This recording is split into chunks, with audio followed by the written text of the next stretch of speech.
Možno si mnohí poviete, ďalšie video o Teslovi, už zase.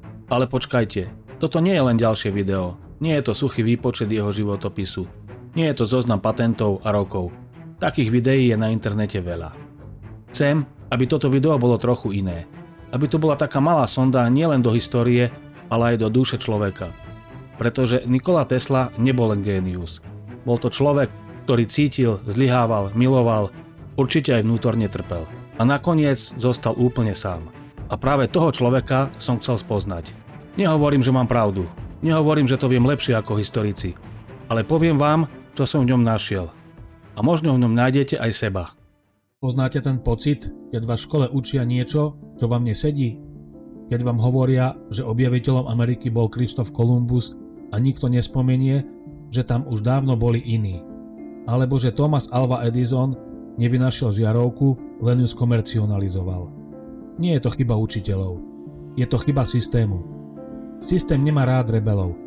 Systém nemá rád ľudí, ktorí rozmýšľajú inak. Lebo rebelov nemôžu ľahko zabaliť do krabice a predať. Nikola Tesla bol rebel. Celý život. Od detstva sa pýtal na otázky, ktoré ostatných nudili, až po starobu, keď tvrdil, že dokáže prenášať energiu s duchom. Každý jeden jeho vynález bol zbúrou proti tomu, čo veda vtedy považovala za nemožné. A možno aj preto ho v učebniciach nevidíme tak často ako Edisona. Preto ho nevyučujú na školách tak, ako Edisona. Preto jeho meno dnes evokuje skôr auto, než génia, ktorý vynašiel 21. storočie. Toto video nie je len o Teslovi. Je aj o tom, prečo géniovia končia zabudnutí. Poďte so mnou. Ukážem vám muža, ktorý bol príliš pravdivý na to, aby bol slávny. Dieťa búrky. Predstavte si noc, úplnú tmu. Žiadne pouličné lampy, žiadne okna svietiace v diaľke. Len čierna obloha, vietor a zvuky prírody. Takto vyzeral svet väčšinu svojej existencie. Ľudia sa báli tmy. Búrky považovali za hnev bohov. Blesk znamenal skazu. A práve jednu takúto noc v roku 1856 sa počas silnej búrky narodilo dieťa. V malej dedine Smilian. V chudobnom horskom kraji vtedajšieho Rakúsko-Uhorska udral blesk tak silno, že osvetlil celú oblohu. Hromy otriasali oblohou, vietor lomcoval stromami a každé zablesknutie na okamih rozžiarilo temnú krajinu. V takomto chaose prišiel na svet chlapec, ktorého život sa neskôr bude prirovnávať práve k búrke. Nepredvídateľný, silný a pre mnohých desivý. To dieťa sa volalo Nikola Tesla. Podľa jednej z neskorších legend, vystrašená pôrodná babica vtedy vyriekla vetu, ktorá sa bude opakovať celé generácie. Toto dieťa bude dieťaťom temnoty. Jeho matka Divka, unavená ale pokojná, odpovedala: Nie, bude dieťaťom svetla. Už v rannom detstve si ľudia v Smiliane začali všímať, že Nikola sa správa inak. Nebol hlučný, nevyhľadával spoločné hry. Často len stál, pozeral sa do prázdna a akoby niečo sledoval. Pre okolie to bolo znepokojujúce. Niektorí tvrdili, že je príliš uzavretý. Iní, poverčivejší, si šepkali, že v jeho pohľade je niečo zvláštne. V dedine, kde bol každý rozdiel podozrivý, sa z Nikolu rýchlo stal ten čudný chlapec. A predsa, keď otvoril ústa a začal hovoriť o veciach, ktorým ostatní sotva rozumeli, ľudia stíchli. Rozprával o pohybe vody, o lesku kovov, o tom, prečo sa blesk správa tak, ako sa správa. Používal presné slová, bez váhania, ako by to všetko poznal odjakživa. Dedina plná viery a strachu. Smilian bol miestom viery, tradícií a jednoduchých odpovedí.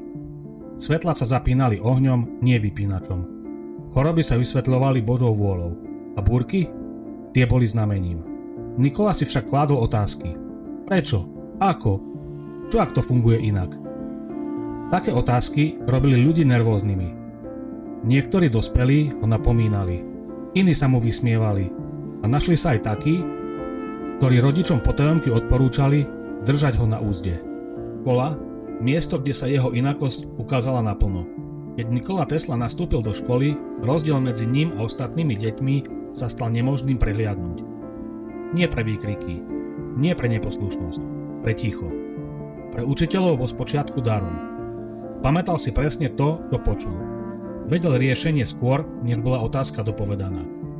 Dokázal opakovať celé odseky učebníc bez jedinej chyby. Počítal v hlave tak rýchlo, že ostatné deti ešte len zapisovali príklad, zatiaľ čo on už poznal výsledok. Zo začiatku to vzbudzovalo obdiv, no netrvalo dlho a obdiv sa zmenil na nepokoj. Ukázalo sa, že Tesla nie je len mimoriadne nadaný, je aj nepohodlný. Nikola sa nepýtal preto, aby spochybňoval autoritu. Nepotreboval provokovať. Pýtal sa preto, že potreboval pochopiť princíp. Ak mu učiteľ vysvetľoval postup bez dôvodu, Tesla strácal záujem. Ak odpoveď nedávala zmysel, nepokúšal sa ju prijať len preto, aby zapadol. Dokázal pokojne povedať, že je chybná. V tých časoch to bolo nebezpečné správanie. Niektorí učitelia ho obdivovali a potajme o ňom hovorili ako o zázračnom dieťati. Iní v ňom videli problém. Tvrdili, že má príliš bujnú fantáziu, že sa vymýka disciplíne, že jeho spôsob myslenia nie je zdravý a že ak ho niekto neusmerní, skončí osamotený. A oni mali pravdu. Len nie tak, ako si mysleli. Tesla nebol rebel kričiaci proti pravidlám. Bol tichý, pozoroval a premýšľal rýchlejšie než systém, v ktorom sa ocitol. V triede často sedel sám. Nie preto, že by ho spolužiaci vyháňali, ale preto, že s ním nevedeli byť. Nerozumeli jeho myšlienkam. Nerozumeli jeho tichu. Zatiaľ, čo ostatné deti zdieľali hry, smiech a drobné radosti, Nikola sa díval inám. Na vzorce, na pohyb, na vzájomné súvislosti. Nepotreboval ich uznanie. Viac ho zaujímalo, prečo veci fungujú tak, ako fungujú. A práve v škole sa po prvý raz jasne ukázalo, že Nikola Tesla nebude mužom, ktorého spoločnosť ľahko príjme. Génius sa tu prvýkrát stretol s realitou, ktorú si poniesie celý život. Svet nemá rád tých, ktorí rozmýšľajú inak. Samota, ktorá ho v škole obklopovala, nebola náhodná. Bola dôsledkom. A zároveň začiatkom jeho vnútorného sveta, miesta, kam sa stiahol, keď ho ten vonkajší nedokázal pochopiť. A konflikt medzi jeho mysľou a autoritami sa týmto okamihom začal. Ticho, nenápadne, ale natrvalo. Dieťa, ktoré už vtedy kráčalo samo. Nikola Tesla už ako chlapec kráčal sám. A čím bol starší, tým bolo jasnejšie, že svet, do ktorého sa narodil, je preňho príliš malý. Búrka, ktorej prišiel na svet, v ňom neutíchla. Naopak, len naberala silu. Rodina, 3 svety pod jednou strechou. Teslovo detstvo neformovalo len dedina a škola. Najväčší vplyv mal domov. Miesto, kde sa denne stretávali 3 rozdielne svety. A každý z nich u Nikolu Teslu zanechal hlbokú stopu. Jeho otec, Milutin Tesla, bol pravoslávny kňaz v Smiliane. Muž viery, morálky a slov. Veril v silu jazyka, pamäť a v disciplínu mysle. Knihy boli jeho svetom a slovo jeho nástrojom. Synovi videl výnimočný dar. Pamäť, inteligenciu, schopnosť myslieť do hĺbky.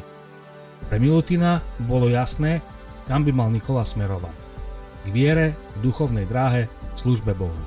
Medzi otcom a synom však existovalo tiché napätie. Nie konflikt plný hádok, ale rozdiel, ktorý sa nedal preklenúť.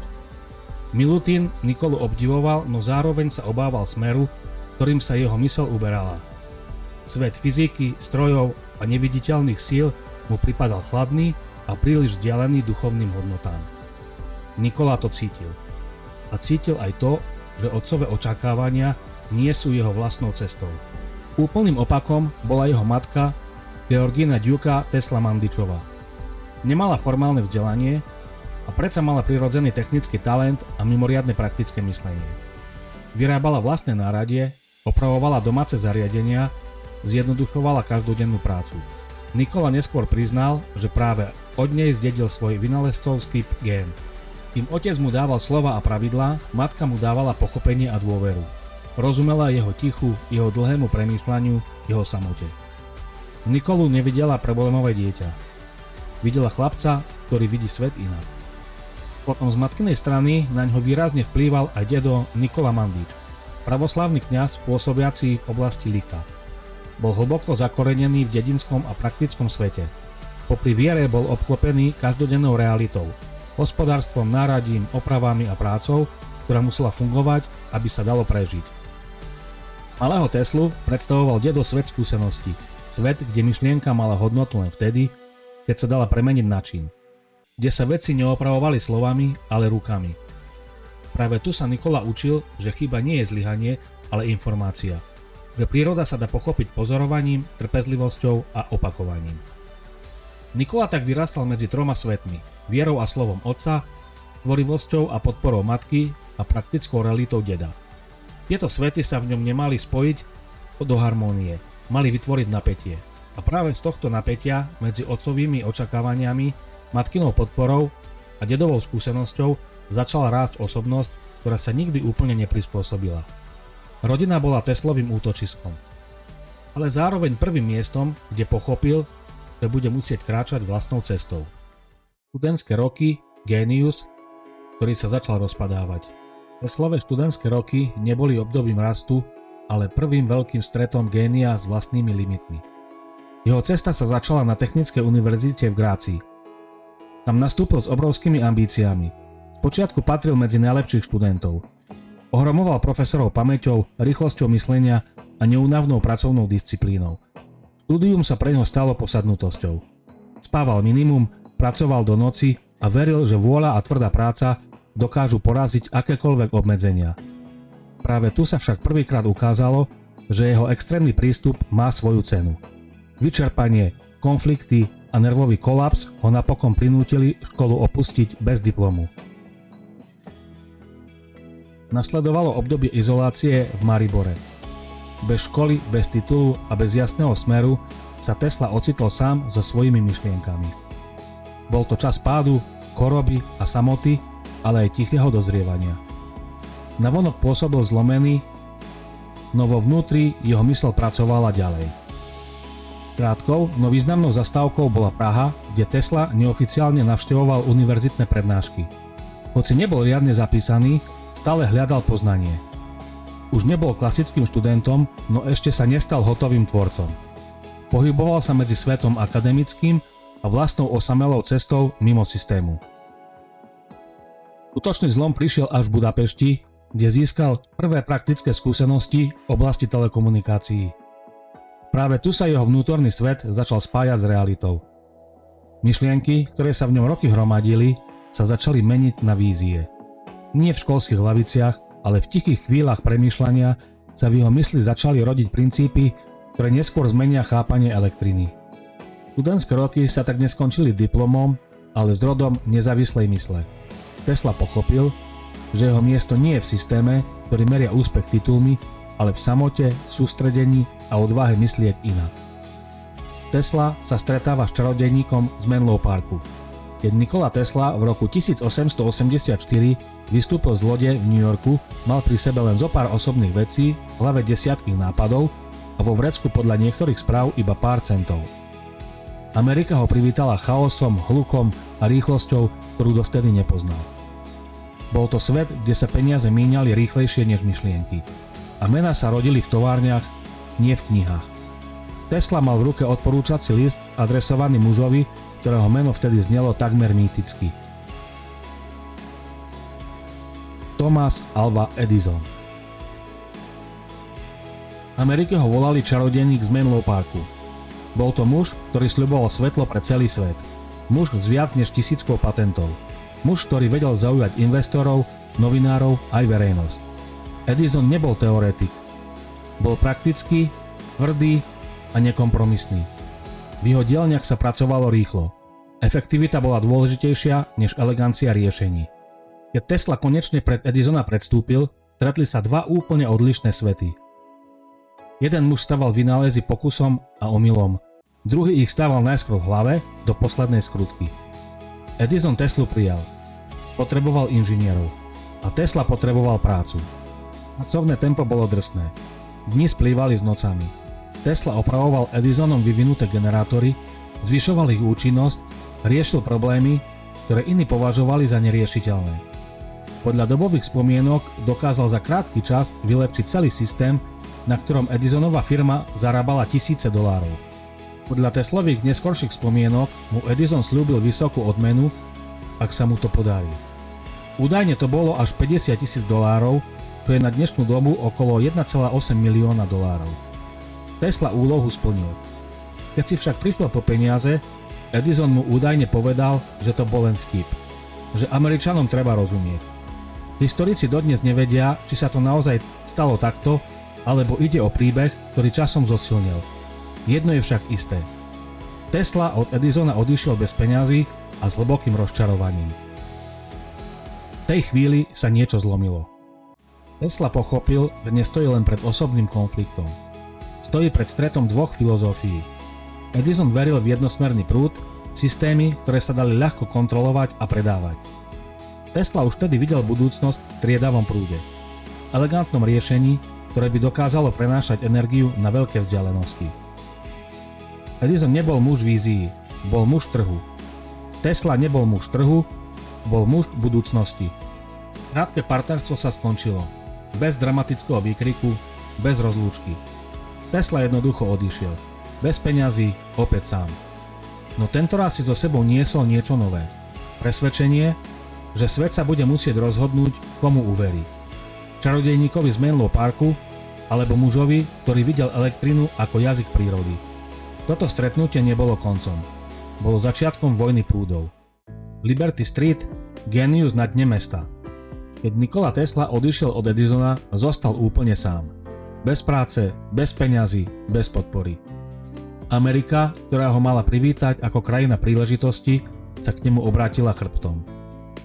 Tesla skončil na Liberty Street, adrese, ktorá znela symbolicky, no realita bola krutá. Sloboda tu neznamenala úspech, znamenala prežitie. Väčšinu dní trávil hľadaním akejkoľvek práce. Nie ako vynálezca, nie ako inžinier, ale ako robotník. Kopal priekopy, niesol zeminu, pracoval rukami, ktoré ešte nedávno kreslili stroje budúcnosti.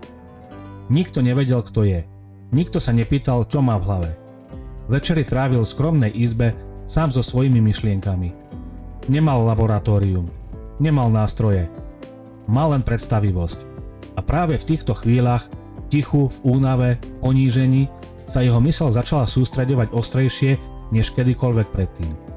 Tesla neprestal myslieť. Kým jeho telo pracovalo v zemi, jeho myseľ pracovala s neviditeľnými silami. V hlave rozvíjal nápady, ktoré Edison odmietal ako nepraktické. Systém, ktorý by nepotreboval zložitú sieť jednosmerných generátorov. Systém založený na rotujúcom magnetickom poli, na striedavom prúde. Nikto to nevidel, nikto mu neveril. A predsa práve na Liberty Street sa zrodilo niečo zásadné. Presvedčenie, že pravda v technike nezávisí od moci ani peňazí, ale od toho, či funguje. Tesla sa dostal na samé dno a odtiaľ mal konečne nerušený výhľad do budúcnosti. Jedného dňa ho oslovil Alfred Brown, newyorský podnikateľ s kontaktami v telegrafickom a elektrotechnickom priemysle, ktorý si všimol jeho schopnosti. Bola to prvá trhlina v stene ticha. Prvá iskra nádeje. Brown spolu s partnerom a newyorským právnikom Charlesom Peckom Teslovi ponúkli niečo, čo nemal už mesiace. Miestnosť, nástroje a hlavne príležitosť. Liberty Street sa tak stala miestom, kde Tesla zmizol. Stala sa miestom, kde prežil skúšku, ktorá by väčšinu ľudí zlomila. A kým mesto nad ním kráčalo ďalej bez povšimnutia, v hlave muža v pracovných šatách práve dozrieval systém, ktorý raz rozsvietí celý svet. Vojna prúdov vrcholí, elektrické kreslo. Keď Nikola Tesla v lete roku 1888 pricestoval do Pittsburghu, vedel, že vstupuje do rozhodujúcej fázy svojho života. Už nešlo len o to, či má pravdu. Išlo o to, či ho pravda dokáže prežiť v priemyselnom svete. George Westinghouse na ňo zapôsobil hneď pri prvom stretnutí. Nebol chladným magnátom, ale mužom s fyzickou aj duševnou silou. Disciplinovaným, energickým, presvedčeným, že budúcnosť patrí elektrine. Tesla v ňom videl niekoho, kto rozumie technike aj ľuďom. Ich dohoda bola jasná. Striedavý prúd je jediná cesta dopredu. Westinghouse odkúpil Teslové základné patenty na viacfázový systém a zaviazal sa platiť licenčné poplatky za každý konský výkon. Pre Teslu to bol prvý okamih, keď sa jeho myšlienky premenili na skutočnú ekonomickú hodnotu. Zároveň to však znamenalo vstup do sveta kompromisov. V Pittsburgh nebol laboratórium, bol to živý organizmus plný hotových riešení, investícií a hierarchie. Nie všetci inžinieri vítali európskeho vynálezcu s hotovým systémom. Mnohí mali vlastné patenty, vlastné motory a vlastné ambície. Pre nich bolo Teslovo riešenie ohrozením postavenia. Najväčší problém nepredstavoval motor samotný, ale kmitočet. V tom čase neexistoval jednotný štandard. Westinghousova sieť pracovala najmä s 133 kmitočtami za sekundu. Hodnými pre osvetlenie, no pre Teslov indukčný motor nevýhodnými. Tesla od začiatku tvrdil, že nižšie kmitočty sú stabilnejšie, účinnejšie a mechanicky šetrnejšie. Motor pri nich pracuje tichšie, s menšími stratami a dlhšou životnosťou. Lenže zmeniť kmitočet znamenalo prebudovať celé elektrické systémy, generátory, transformátory aj siete, do ktorých už boli investované milióny dolárov. Tesla tak nebojoval s fyzikou, ale s realitou. Jeho systém sa musel prispôsobiť svetu, ktorý vznikol bez neho. Skúšali sa kompromisy, 60 kmitočtov pre všeobecné využitie, 30 kmitočtov pre prevod na jednosmerný prúd. Každá úprava však znamenala ústup od ideálu. Tesla chápal, že motor môže fungovať nejako. Jemu však išlo o to, aby fungoval správne. Kmitočet pre neho nebol len číslo. Bol jazykom systému. A jazyk sa nemá komoliť len preto, že si naň priemysel zvykol. Popri tom sa vonku rozbiehala iná, temnejšia vojna. Dizonov tábor presunul konflikt z továrni na verejné pódia. Elektrotechnik Harold Brown spustil kampaň, ktorá mala v mysliach verejnosti spojiť striedavý prúd s nebezpečenstvom a smrťou. Nasledovali verejné experimenty, pri ktorých boli zvieratá usmrcované elektrickým prúdom pred očami publika a novinárov. Vždy sa používal striedavý prúd. Nie preto, že by bol vedecky horší, ale preto, že to fungovalo ako propaganda. Tesla ani Westinghouse sa týchto pokusov nezúčastňovali. Napriek tomu boli ich mena úmyselne spájané s krutosťou. Brown používal zariadenia napájané Westinghouseovým prúdom, často bez súhlasu spoločnosti. Z technickej diskusie sa stal morálny útok. Z tejto kampane zišiel nápad, ktorý povýšil strach na štátny nástroj. Elektrické kreslo. Brown ho začal presadzovať ako v úvodzovkách humánnejší spôsob popravy. Skutočný cieľ bol však iný. Ak bude striedavý prúd spojený so smrťou odsúdencov, verejnosť ho prestane vnímať ako zdroj svetla. Edison poskytol Brownovi prístup do laboratórií v Menlo Parku. Hoci sa verejne dištancoval, mediálna vojna bola v plnom prúde. Keď štát New York zvažoval zavedenie elektrickej popravy, bol ako model použitý Westinghouseov striedavý prúd. Prvý odsúdenec, William Kemmler, vrah z Buffala. Poprava bola vykonaná 6. augusta roku 1890. Prvý prúd ho neusmrtil. Museli to zopakovať druhýkrát. Krv mu tiekla z úst. Novinári písali o pekelnom stroji. Kemmler sa stal obeťou technickej vojny, do ktorej vôbec nepatril. Poprava dopadla katastrofálne. Nebola rýchla ani bezbolestná. Ukázala presný opak toho, čo propaganda sľubovala. No asociácia bola už vytvorená. Striedavý prúd rovná sa smrť. Tesla bol týmto vývojom otrasený. Pre neho bola elektrika jedným z najčistejších prejavov prírody. Vidieť ju zneužitú ako nástroj popravy znamenalo popretie všetkého, čo reprezentoval. Odpovedal jediným jazykom, ktorý uznával. Funkčným strojom.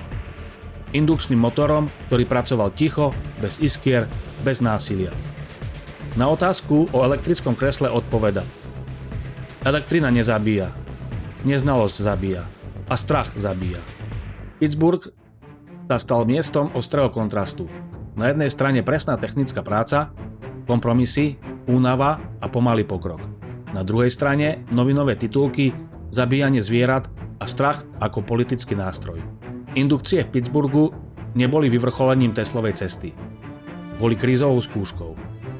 Skúškou, či môže čistá myšlienka prežiť vo svete peňazí, strachu a moci. A či dokáže pravda zvíťaziť, aj keď je tichšia než lož. Zmluva s Westinghouseom, roztrhaná budúcnosť. V roku 1888 predal Tesla svoje patenty spoločnosti Westinghouse Electric. Dohoda bola rozdelená na dve časti.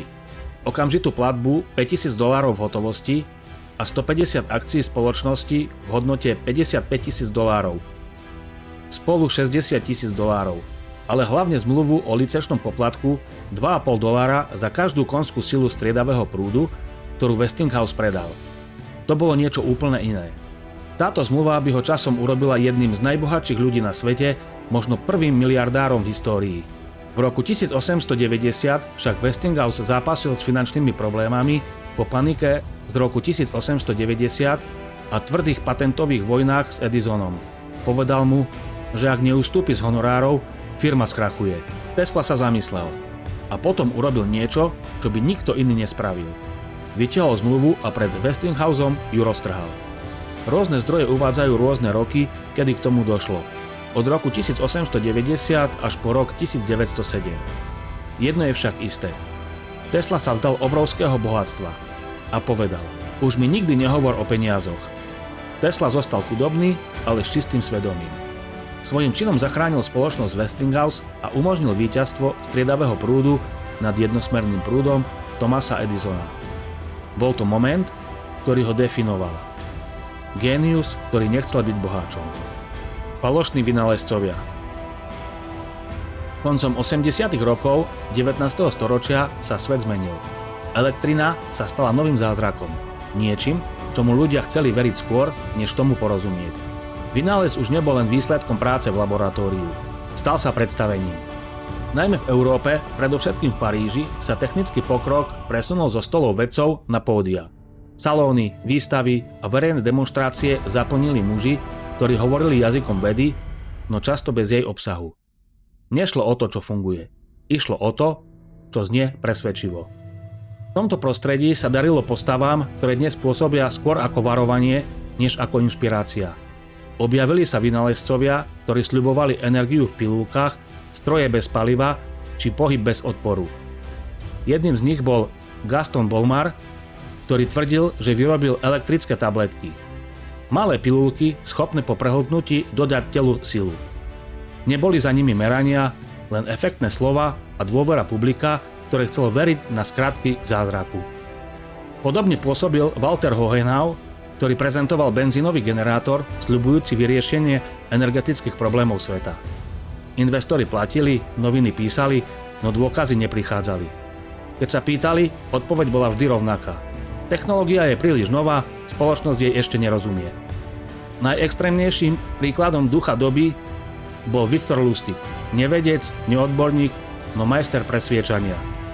Predával tzv. Stroj na peniaze, skrinku, ktorá mala z obyčajnej bankovky po určitom čase vytvoriť druhú. V skutočnosti šlo o jednoduchý trik, no fungoval, pretože ľudia chceli veriť viac, než kontrolovať. Lustig nepredával technológiu. Predával vieru v zázrak bez práce. Tieto príbehy neuvádzam preto, aby som ich spájal s Nikolom Teslom. Práve naopak. Staviam ich vedľa seba, aby som ukázal kontrast doby. Kým falošní vynálezcovia cestovali salónmi, zbierali peniaze a slávu, Tesla mlčal a pracoval. Nemal pilulky ani kúzelnícke skrinky. Mal rovnice, vynutia a stroje, ktoré museli vydržať hodiny nepretržitej prevádzky. Jeho vynálezy neboli efektné, boli presné. Práve preto bol v tejto dobe často prehliadaný. V ére ilúzií pôsobil Tesla tak povediac nudne. Kým iní sľubovali zázraky, on trval na dôkaze. Kým svet lieskal kúzelníkom techniky, skutočný vynálezca zostával v úzadí. Nie preto, že by sa mýlil, ale preto, že pravda potrebuje čas a ilúzia potlesk. Táto kapitola nie je o tom, že by Tesla prehrával. Je o tom, aký svet musel presvedčiť. Svet, ktorý bol fascinovaný prísľubmi, no ešte nebol pripravený na tichú, nekompromisnú presnosť. Južná 5. Avenue. Po vyčerpávajúcich rokoch bojov v Pittsburghu sa Nikola Tesla vrátil do New Yorku. Tentoraz však neprišiel ako chudobný outsider ani ako dočasný hosť veľkých priemyselných sál. Na južnej 5. Avenue si vybudoval vlastné laboratórium. Miesto, kde už nemusel robiť kompromisy kvôli továrenským rozvodom, investorom ani cudzím štandardom. Laboratórium na južnej 5. Avenue sa stalo Teslovým skutočným útočiskom. Pracoval tu s eleganciou a presnosťou, ktorú mu Pittsburgh nikdy nedovolil. Prvýkrát po dlhom čase mal pocit, že opäť ovláda svoje myšlienky aj smer práce. Nešlo mu o výrobu. Nešlo mu o licencie. Išlo mu o pochopenie princípov, ktoré stoja hlbšie než samotné stroje. Tesla sa začal intenzívne zaoberať vysokými kmitočtami a vysokým napätím. Skúmal, čo sa stane, keď sa elektrina prestane správať len ako nástroj na pohon zariadení a začne sa správať ako fenomén priestoru. Elektrické výboje v jeho laboratóriu osvetľovali miestnosť bez drôtov, iskry preskakovali vzduchom a celé systémy pôsobili tak, ako by fyzika preskočila vlastné hranice. Práve tu sa Tesla začal meniť v očiach verejnosti. Z tichého vynálezcu sa stal fenomén. Novinári navštevovali jeho laboratórium a opisovali ho jazykom, ktorý sa už blížil k mýtu. Elektrina v jeho rukách nebola len silou, ale takmer živým prvkom. Tesla sa pritom nebavil divadlom, ale každý výjav bol výsledkom presného výpočtu a dôslednej prípravy. No a z pohľadu laikov pôsobil ako niekto, kto ovláda neviditeľné sily. V tomto období Tesla pochopil niečo zásadné. Ak má pravda prežiť vo svete hluku, musí byť viditeľná. Už nestačilo mať funkčný systém. Po rokoch, keď proti nemu stal strach, propaganda a elektrické kreslo, sa rozhodol, že vedú postaví pred oči verejnosti. Nasledovali prednášky, demonštrácie a verejné vystúpenia. Tesla ukazoval elektrinu prechádzať vlastným telom bez zranenia. Rozžínal trubice bez priamého spojenia. Menil samotnú predstavu o tom, čo elektrina dokáže. Každé vystúpenie bolo zároveň obhajovou striedavého prúdu. A nie slovami, ale skúsenosťou. Nechal cez seba pretekať 250 000 V striedavého prúdu a v ruke rozsvietil žiarovku. Sálou sa ozýval krik. Tesla vstal, usmial sa a povedal: Môj prúd ma len zohrieva.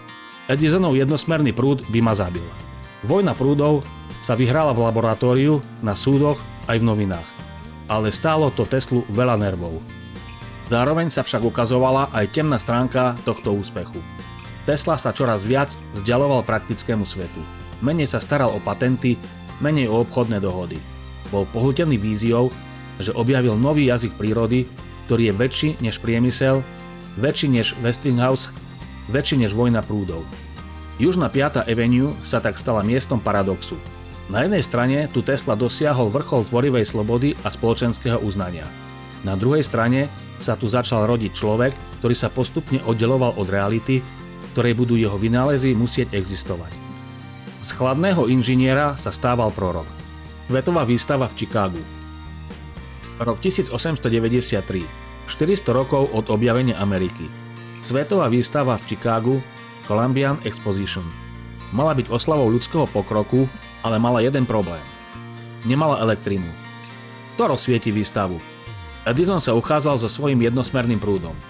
Westinghouse a v ňom Tesla ponúkli striedavý prúd. Edison žiadal $1,8 milióna. Westinghouse ponúkol menej a vyhral. Tesla nebol na výstave ako hlavná hviezda, ale jeho systém bol všade. 5. mája 1893 viceprezident Adlai Ewing Stevenson stlačil spínač a za jeho chrbtom sa rozsvietilo 100 000 žiaroviek.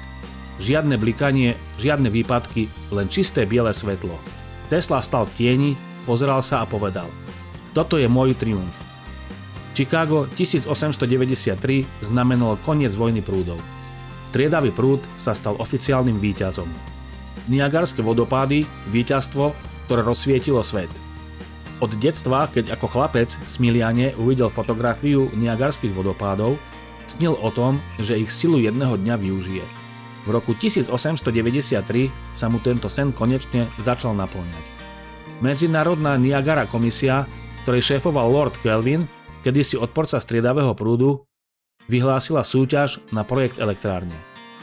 Zmluvu nakoniec získal Westinghouse s Teslovým systémom striedavého prúdu a porazil tak ponuku Thomasa Edisona na jednosmerný prúd. Stavba bola technickým i finančným kolosom. Investormi boli najbohatší muži v Amerike a v Európe. Okrem iných aj J.P. Morgan, John Jacobs Astor či W.K. Vanderbilt. Po rokoch tvrdej práce 26. augusta roku 1895 elektráreň Edwarda Deana Adamsa prvýkrát nabehla. Stala sa prvou veľkou vodnou elektrárňou na svete. Skutočný triumf tak prišiel 16. novembra roku 1896. Presne o polnoci niekto v elektrárni na Niagare stlačil spínač. Výkon 5000 koní sa ponáhľal 26 km drôtmi do mesta Buffalo v štáte New York. Niagara Falls Gazette napísala: Otočenie spínača v obrovskej elektrárni na Niagare vytvorilo okruh, ktorý spôsobil, že rieka Niagara tiekla do kopca. Striedavý prúd dokázal, čo jeho odporcovia považovali za nemožné: prenášať energiu na desiatky kilometrov. Továrne v Buffale sa rozsvietili. Pouličné železnice sa rozbehli a o pár rokov neskôr už prúd z Niagary živil celý New York.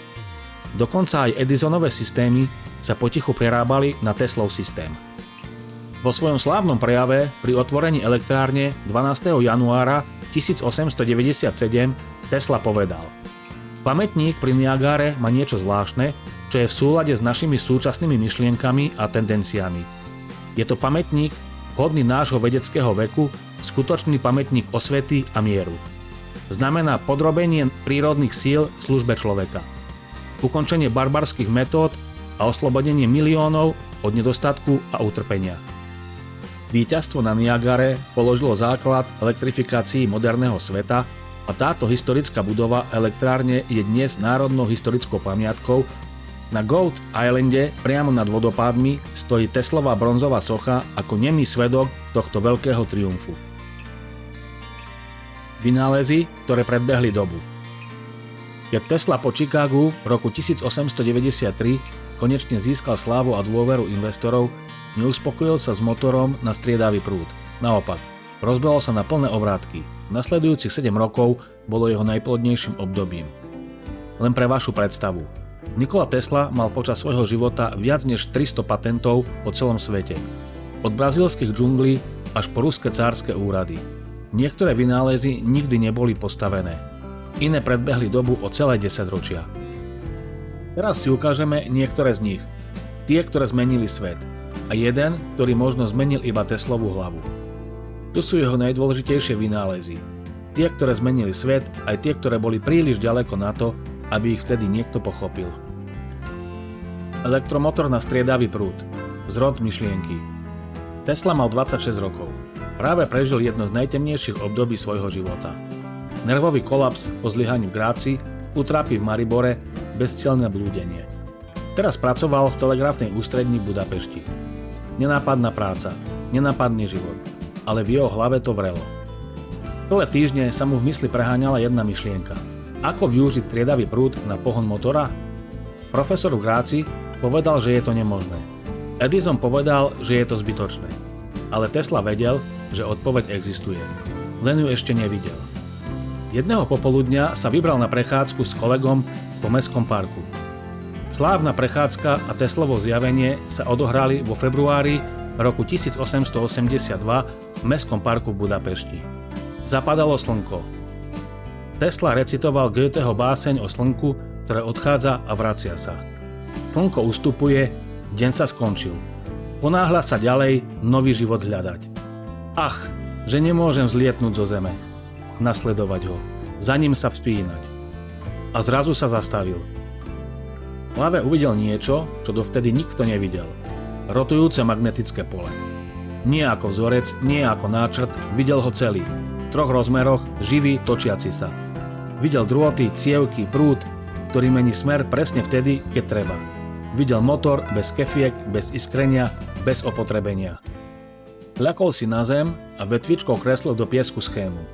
Jeho kolega neskôr povedal: Myslel som, že sa zbláznil. Pozeral do prázdna a kreslil kruhy. Ale Tesla nebol blázon. Bol to moment, keď sa jeho mysľ konečne spojila s realitou. O niekoľko rokov neskôr, v roku 1887, už mal hotové patenty na prvý praktický indukčný motor na striedavý prúd. Žiadne uhlíkové kevky, žiadne iskrenie, žiadne opotrebovanie, len tichý plynulý pohyb. Tento jediný vynález položil základ elektrifikácie celého sveta. Bez neho by neboli továrne, výťahy, klimatizácie, ani tvoja nabíjačka na mobile. Tesla neskôr napísal: V tom okamihu som videl dokončený motor. Všetky časti, všetky pohyby. A vedel som, že to funguje. Nevidel som to ako sen. Videl som to ako skutočnosť. To bol zrod striedavého prúdu. Nie v laboratóriu, nie v továrni, na piesočnatej ceste za súmraku s vetvičkou v ruke. A práve vtedy, v tom jedinom okamihu, sa skončila éra jednosmerného prúdu. A začala éra Teslova. Teslova cievka. Najznámejšia vec, ktorú kedy Tesla zostrojil. Nie je to motor ani generátor. Je to transformátor na vysoké frekvencie. Dokáže z bežného napätia vyrobiť milióny voltov a vytvoriť umelý blesk. Tesla ju vynašiel náhodou. Hľadal spôsob, ako eliminovať iskrenie v obvodoch. Namiesto toho objavil, že ak správne naladí cievku, dokáže prenášať energiu vzduchom, bez drôtov. Dnes sa Teslova cievka nepoužíva v elektrárniach, ale používa sa v každom rádiu, v každom televízore, v každom mobilnom telefóne. Lebo všetky pracujú na princípe rezonancie, ktorý Tesla objavil. A samozrejme je to najobľúbenejšia ukážka fyziky na školách po celom svete. Tesla povedal: nechcel som blesk, chcel som kontrolu nad bleskom a dostal som ju. Bezdrôtové rádio. Každý pozná meno Guglielmo Marconi. V roku 1901 poslal prvý rádiový signál cez Atlantik. Dostal Nobelovú cenu. Je považovaný za vynálezcu rádia. Ale nebol. Prvé rádiové vysielanie urobil Tesla už v roku 1893 v St. Louis pred davom ľudí. Poslal signál bez drôtov na vzdialenosť niekoľkých desiatok metrov. O rok neskôr podal patent na bezdrôtovú komunikáciu. Marconi podal svoj patent až v roku 1896. Potom prišla súdna bitka, ktorá trvala 10 ročia.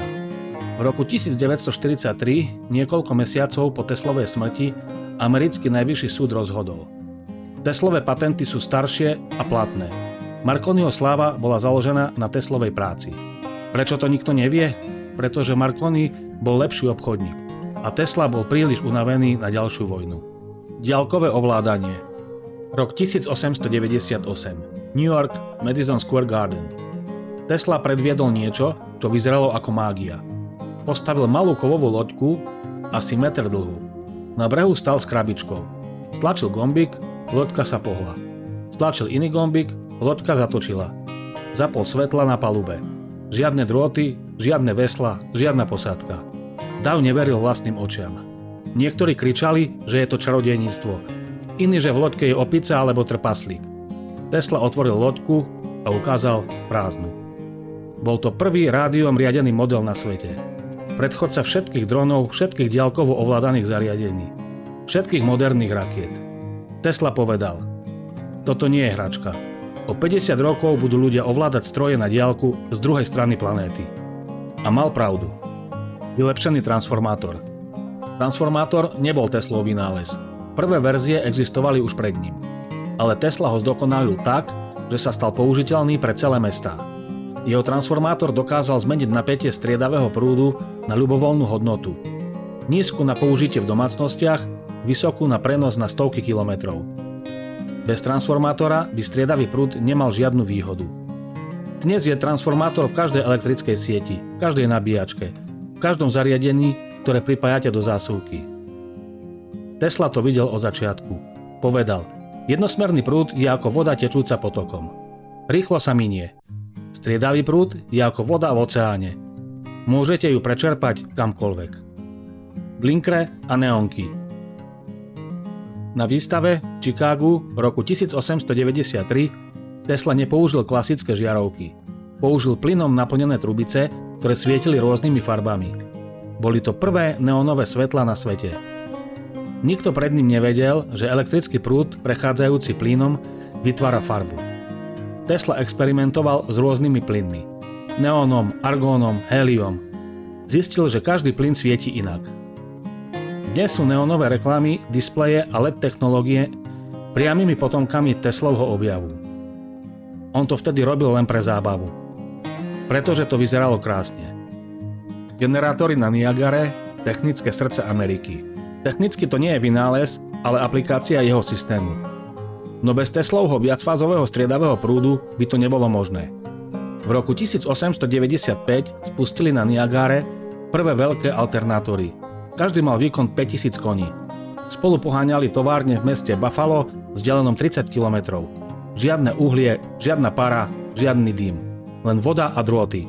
Tesla to považoval za svoj najväčší praktický úspech. Povedal: príroda nám dala Niagaru. My sme ju len prinútili pracovať. Dnes je Niagarská elektráreň stále v prevádzke. a stále používa princípy, ktoré Tesla navrhol pred viac než 120 rokmi. Oscilátor, stroj, ktorý takmer zničil budovu. Toto je skôr kuriozita, ale ukazuje, aký Tesla bol. Zostrojí malý mechanický oscilátor veľkosti peste. Mal fungovať ako generátor vibrácií. Raz ho pripevnil na oceľový nosník v laboratóriu. Zapol ho. Celá budova začala vibrovať. Okná sa roztriasli. Steny praskali. Tesla pokojne pozoroval. Keď už hrozilo, že sa laboratórium zrúti, vzal kladivo a rozbil stroj. Neskôr povedal: mohol som za hodinu zrútiť celý Brooklyn. Lúč smrti, kontroverzný vynález. V posledných rokoch Tesla tvrdil, že vynašiel zbraň, ktorá dokáže zničiť lietadlá, tanky a armády na diaľku bez výbuchu. Volali ju Teleforce. Noviny ju nazvali Lúč smrti. Nikdy neukázal funkčný prototyp, nikdy to nebolo overené. Mnohí si mysleli, že ide o výstrednosť starého muža, ktorý prišiel o kontakt s realitou. Ale niektorí historici sa domnievajú, že Tesla mal na mysli častice s vysokou energiou. Niečo ako dnešné lasery alebo elektromagnetické zbranie. Či to fungovalo, nevieme. Jeho denníky z toho obdobia sú stále utajené alebo stratené. Čo znamenajú tieto vynálezy dnes? Týchto 9 vynálezov, jeden je základov všetkého, elektromotor na striedavý prúd. Bez neho by neboli továrne, výťahy, klimatizácie. 4 používate každý deň. Striedavý prúd, transformátor, rádio, diaľkové ovládanie. Jeden poznáte zo školskej fyziky, Teslova cievka. Jeden zdobil vaše mesto, neonky. Jeden poháňa priemysel, Niagara. Jeden je možno výmysel, možno zbraň budúcnosti, lúč smrti. A všetky vznikli v hlave jedného človeka, ktorý nemal laboratórium ako Edison. Nemal továreň ako Westinghouse. Mal len svoj stôl a schopnosť vidieť veci skôr, než dostali drôty. Tesla raz povedal: neusilujem sa o to, aby som mal pravdu. Usilujem sa o to, aby som objavil. Objavil toho viac, než ktokoľvek iný v dejinách elektrotechniky. Colorado Springs. Tesla mal dosť peňazí, mal slávu. Mohol odpočívať. On však chcel viac. Chcel bezdrôtovú energiu. V roku 1899 odišiel do Colorado Springs, malého mesta vysoko v horách, kde bol čistý vzduch a málo rušenia. Postavil si laboratórium a v ňom obrovskú cievku. Niečo, čo nikto predtým nevidel. Keď ju zapol, blesky dlhé 40 metrov preskakovali z jednej veže na druhú. Celé mesto počulo dunenie. Trafostanica v okruhu niekoľkých kilometrov vypadla. Tesla tancoval pod bleskami a bol šťastný. Objavil tam niečo zásadné. Zem rezonuje. Má vlastný elektromagnetický tep. Dnes ho voláme Schumannova rezonancia. Je to okolo 7,83 Hz. Tesla si povedal: ak stlačím Zem v správnom rytme, môžem cez ňu poslať energiu kamkoľvek. Žiadne drôty a zadarmo. V zápisníku si napísal: uskutočniteľné. Určite. Nikto mu neveril, ale on mal dôkazy. Wardenclyffe, väža, ktorá nikdy nefungovala. Tesla sa vrátil do New Yorku s obrovským snom. Potreboval investora. Našiel ho v JP Morganovi, tedy najbohatšom bankárovi Ameriky. Morgan mu dal $150,000 na výstavbu bezdrôtovej telegráfnej stanice na Long Island. Chcel komunikáciu, konkurenciu Marconiho. Tesla súhlasil, ale v hlave mal iný plán. Postavil väžu Wardenclyffe, vysoko 57 metrov s kovovou kupolou. Pod ňou vrtal studne hlboké desiatky metrov. Chcel prepojiť väžu so samotnou Zemou. Jeho cieľ? Posielať energiu zadarmo každému na planéte.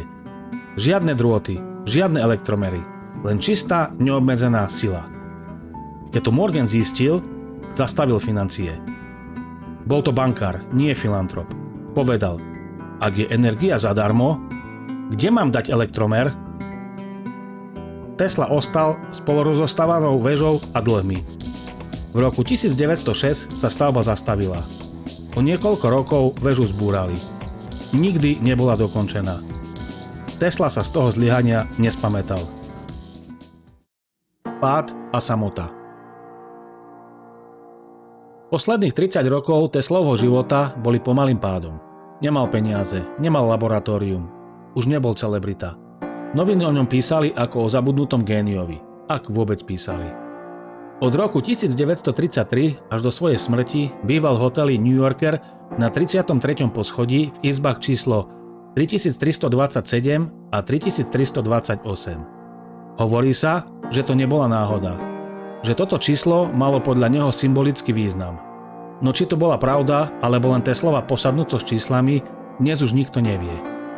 Hovorí sa tiež, že opakovane vchádzal a vychádzal z výťahu vždy 3-krát za sebou a že pred vstupom do budovy 3-krát obišiel celý blok. Každý deň chodieval krmiť holuby na námestie. Jednu holubicu miloval. Povedal o nej. Bola biela s tmavými krídlami. Každé ráno ku mne priletela. Miloval som ju ako ženu. Keď tá holubica zomrela, Tesla povedal. Ten moment odišlo niečo zo mňa. Vedel som, že môj život je hotový. Tvrdil, že komunikuje s mimozemšťanmi, že vynašiel lúč smrti, zbraň, ktorá dokáže zničiť lietadla na diaľku. Ponúkol ho vládam, ale nikto ho nebral vážne. V posledných rokoch jedával sám. Čítal staré časopisy, písal si poznámky, ktoré nikto nečítal.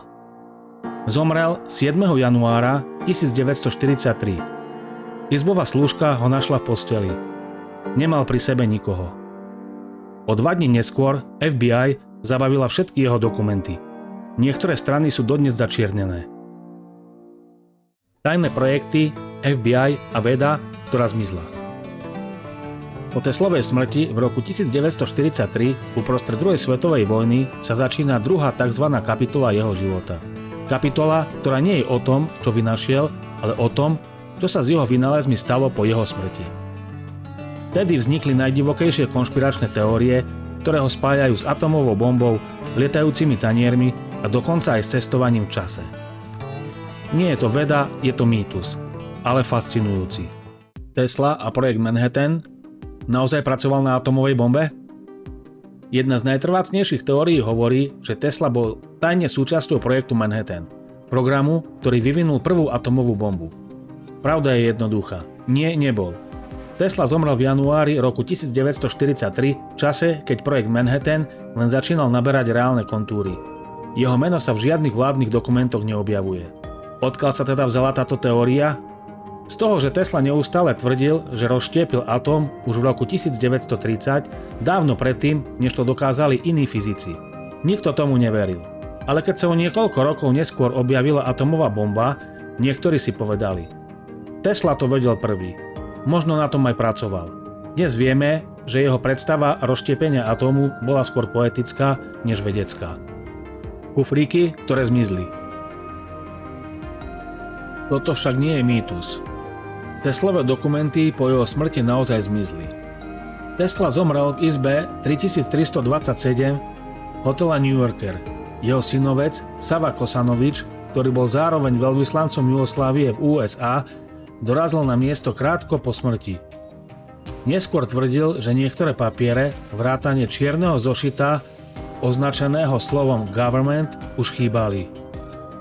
O 2 dní neskôr vtrhli do izby muži z úradu pre cudzí majetok a zhabali všetko. 2 nákladné autá plné dokumentov, skíc, poznámok a prototypov. Previerkou poverili istého Johna G. Trumpa. Nie, nebol to príbuzný Donalda Trumpa. Bol to uznávaný inžinier z MIT. Trump po 3 dňoch analýzy vydal oficiálnu správu. Napísal, že Teslové posledné nápady boli podľa neho špekulatívne, filozofické a propagandistické. Že neobsahujú nové fungujúce princípy ani metódy. FBI dodnes tvrdí, že Teslové dokumenty nikdy nemala. A predsa niektoré strany záznamov z tohto obdobia sú dodnes začiernené. Nikto nevie prečo. Možno pre národnú bezpečnosť, možno pre hanbu, možno pre oboje. Tajný projekt Rainbow, neviditeľná loď, ktorá zmizla v čase. Najbizarnejšia teória spája Teslu s americkým námorníctvom a menom projekt Rainbow, známejším ako Filadelfský experiment. Podľa tejto teórie mal Tesla začiatkom 40. rokov spolupracovať s námorníctvom na zariadení, ktoré by dokázalo urobiť vojnové lode neviditeľnými pre nepriateľský radar. Postupne sa to vymklo spod kontroly a projekt sa údajne zmenil na snahu o teleportáciu a cestovanie v čase. Najslavnejší príbeh sa odohral 28. októbra 1943 na lodi USS Eldridge. Ako rozpráva legenda, na palube boli nainštalované obrovské Teslové cievky. Keď ich zapojili, Loď sa zahalila do zelenej ozónovej hmly a potom úplne zmizla. Nielen z dohľadu, z existencie. Loď sa údajne na niekoľko hodín preniesla do inej dimenzie. Niektorí námorníci, ktorí prežili, mali byť zrastení s oceľovým trupom, iní zmizli navždy. Keď loď konečne opäť priviedli do Filadelfie, našli v raji jej posádku v stave totálneho šialenstva. A čo na to hovorí veda? Že je to úplný nezmysel. Námorníctvo USA túto udalosť oficiálne popiera. USS Eldridge bola v tom čase vôbec prvýkrát spustená na vodu a jej lodný denník dokazuje, že počas údajných testov kotvila v úplne inej časti pobrežia. Napriek tomu sa legenda stala súčasťou populárnej kultúry. Inšpirovala filmy, knihy, seriály, dokonca aj Netflixové Stranger Things. A samozrejme je to jeden z najväčších dôvodov, prečo dodnes existuje skupina ľudí, ktorá verí, že Tesla odhalil tajomstvo časopriestoru. Férické blesky, správy z vesmíru a zbraň, ktorá zastaví vojny. Keď už sme pri tajomstvách, poďme ďalej. Colorado Springs Tesla tvrdil, že zachytil signály z vesmíru. Niektorí veria, že išlo o mimozemskú komunikáciu. Iní hovoria o komunikácii s Marsom. Potom je tu HAARP, projekt na výskum ionosféry na Aliaške. Niektoré teórie tvrdia, že je to vlastne nástupca Teslovho lúča smrti, ktorý dokáže ovládať počasie. Je pravda, že Tesla experimentoval s prenosom energie cez ionosféru.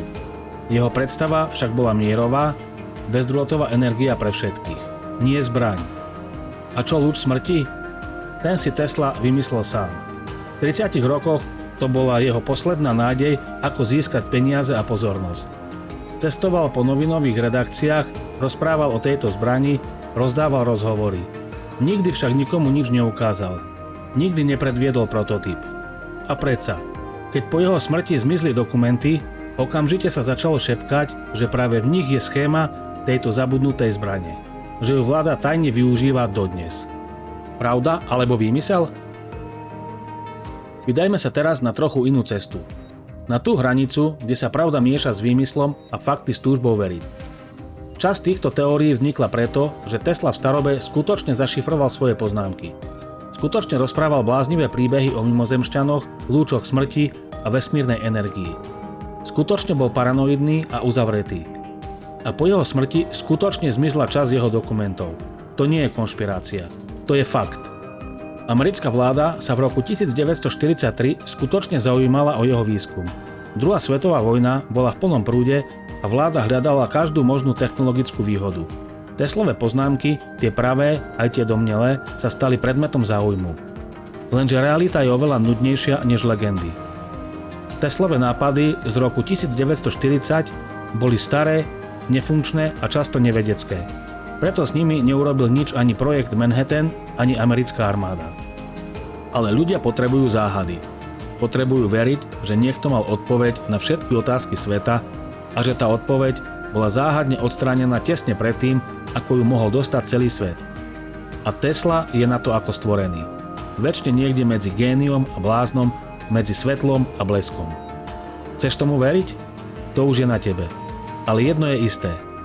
Nikola Tesla nevyrobil atomovú bombu. Nepomohol k teleportácii lode. Neovláda počasie z neviditeľného bunkra. Ale jeho skutočné vynálezy, tie, ktoré naozaj fungovali, zmenili svet viac než ktorákoľvek konšpiračná teória. A to je možno to najväčšie tajomstvo zo všetkých. Odkaz, čo po ňom ostalo. Nikola Tesla zomrel chudobný a zabudnutý. A predsa, bez neho by svet nevyzeral tak, ako vyzerá. Každá zásuvka vo vašom dome má striedavý prúd. Teslov vynález. Vaše rádio, televízor, mobil, všetky používajú bezdrôtový prenos, ktorý objavil. Diaľkové ovládanie, transformátor, elektromotor bez uhlíkov. To všetko je Tesla. Jednotka magnetickej indukcie sa volá Tesla. Automobilka, ktorá mení svet, Tesla Motors, nesie jeho meno. A Elon Musk povedal: Tesla bol zabudnutý génius. Je čas si ho pripomenúť. Sám Nikola raz povedal: nechajte budúcnosť povedať pravdu. A každého zhodnoťte podľa jeho diela. Moje dielo hovorí za mňa. Jeho dielo svieti v každom meste. Tečie v každom drôte.